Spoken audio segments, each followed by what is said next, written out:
Do you know that nowadays Toyota apply the mini company system?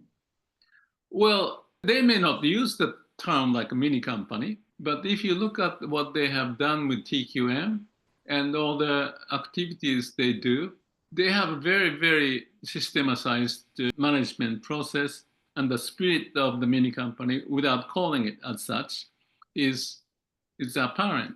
And I use the term mini company because of empowering people in the States, not in Japan, because they are more entrepreneurial. So the mini company idea is like, oh, this is my business, this is my mission, this is my customer.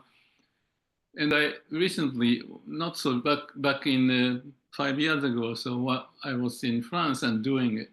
And this is a glass factory, and they could pick up the idea because maybe they are independent and curious.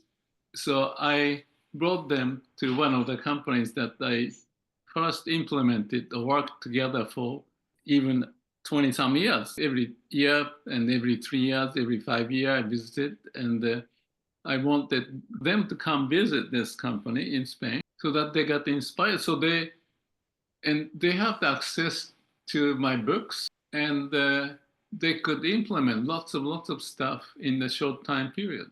So I don't know what was the question you're asking me, but anyway, that's just an example of a catalytic transformational approach and the insight and people getting together and stimulate, have fun in the process and moving forward. It works. So the concept is concept, and some companies get so tied down with the concept and very structure oriented, and that's okay because that's their strength.